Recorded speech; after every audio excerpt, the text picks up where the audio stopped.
Hello, I'm Jamila Musaiba, an international social etiquette consultant and the author of the book, Etiquette, the Least You Need to Know. A lot of my video subscribers have been asking me to do a video on how to walk, how to stand, and how to have a good posture. So I decided to make a video that I call the Deportment video. This is going to be a series of videos dedicated to exactly that. The first part of the Deportment video is dedicated on a good posture and how to walk properly. The second part will be dedicated on how to have a good stance, how to sit properly, and how to pick drop items elegantly. So make sure you like, comment, and subscribe to my channel so you don't miss out the new videos that I'll be uploading. Let's begin with the most important aspect when it comes to everything, to how you sit, to how you stand, to how you walk, and that's a good posture. A good posture is the key to mastering your presence, your overall demeanor, the way you carry yourself. So that is essentially what deportment is. You make that first impression when people see you, and 99% of that is a good posture. What are the elements of a good posture? Let's break it down and look at each aspect separately. Let's start with our head, so essentially our chin and how we position our head. Number one, make sure that you keep your head high. By high, I don't mean that you raise your neck, I mean you just keep your head high, your chin parallel to the ground. What happens is that this is a visualization technique that I have been using and teaching my students, and I think it helps a lot when you try to imagine where your head position should be. It's like you are a little marionette doll that's pulled with a string up. Sort of there's an invisible string that goes from your backbone all along the way your head. So it's in a way a balloon that keeps your head up. So there's a string attached that keeps your head all the way up to the sky. This visualization techniques make sure that you can position your head in a way that's high but not above, so exposing too much of your neck. Because when you have your head in a position like this, it makes you give a more arrogant look, which is very different from a confident look. We don't want to go for that look. And keeping your head obviously down gives you a more shy and more timid look. We are aiming for something where the chin is parallel and your head is high. Imagine yourself like a marionette doll. Number two, make sure you suck your belly in, so in a way tuck it in.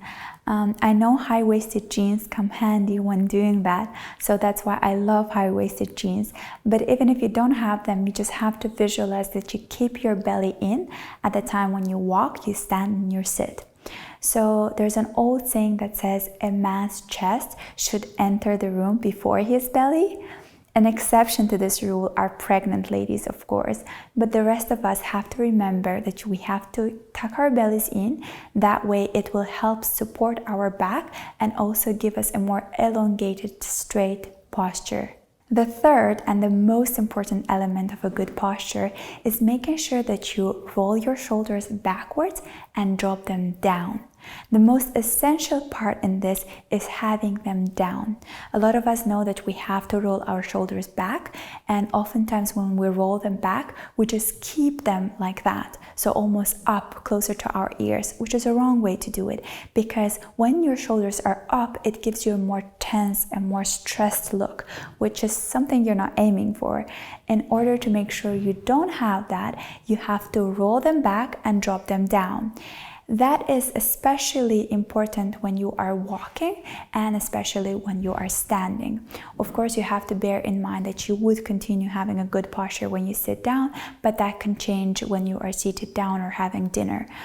So a good exercise to make sure that you have your shoulders backwards and down is doing a very dramatic exercise, rolling your shoulders backwards a couple of times and doing a very dramatic drop down. That will give you that feeling where your shoulders should stand. To check if you have a good posture, try this wall test at home.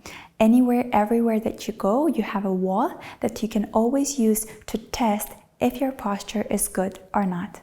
So first, stand with your back towards the wall. Number two, make sure that the back of your head, your shoulder blades, and your buttock touch the wall. Number 3. Place the heels of your feet 5 to 10 centimeters. You can use your fingers to measure the distance away from the wall. Now use your flat hand to test.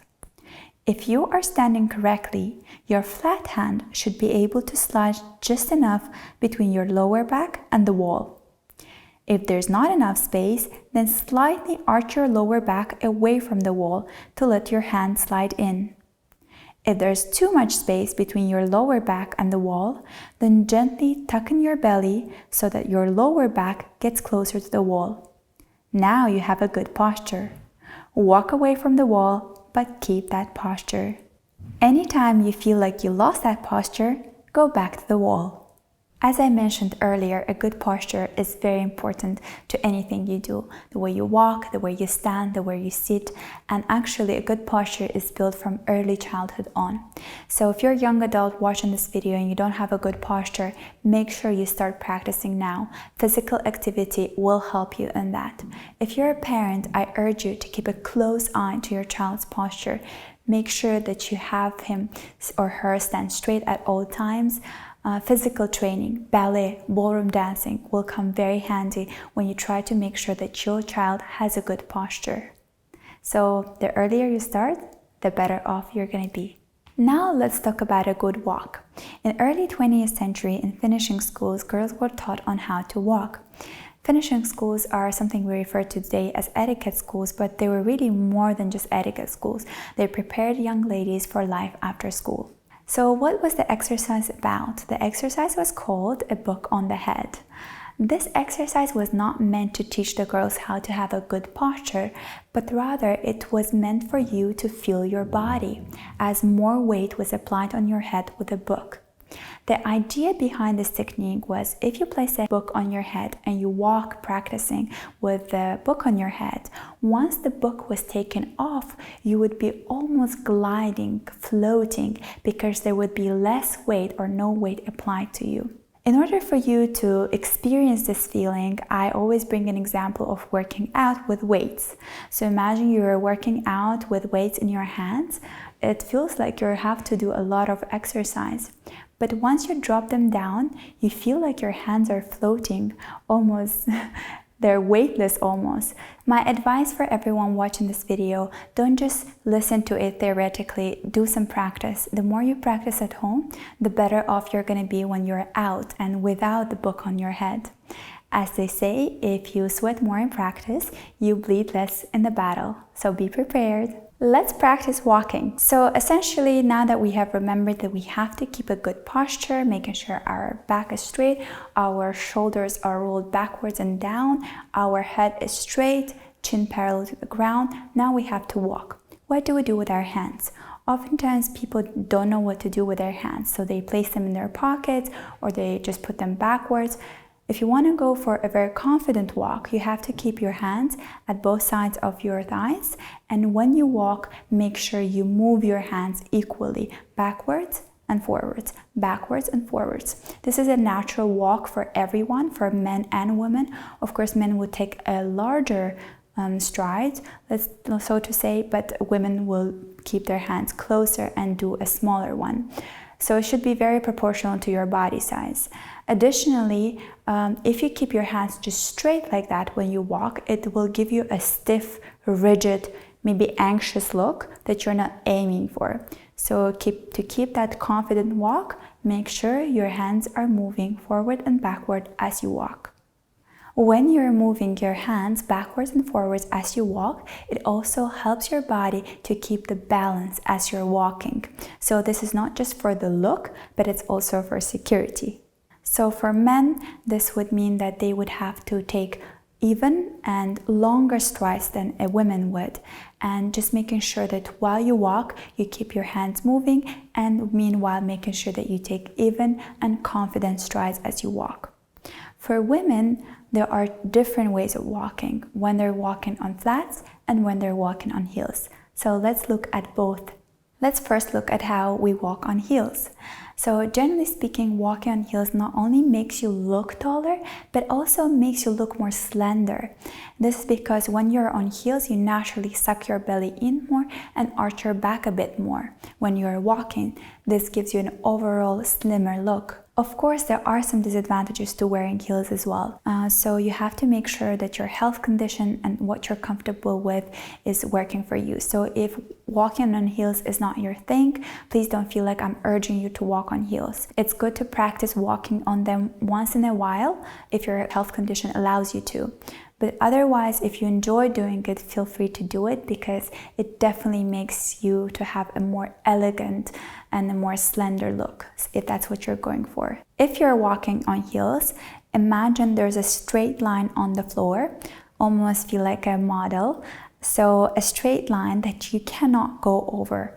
So you have to take a step, and then your second step should be inside the other steps. So forward and in, sort of making sure that you are walking in a straight line. It feels like almost like a cat or a tiger walking. So you would keep one straight forward, another one forward, another one forward, another one forward. And that's how you would walk. Let's now put all the elements together that we have learned. Remember the good posture, shoulders rolled backwards and down, head straight, chin parallel to the ground, your hands on both sides, moving forward and backward. And if you're on heels, then your strides would be small and inward, like that. So now let's practice this all together.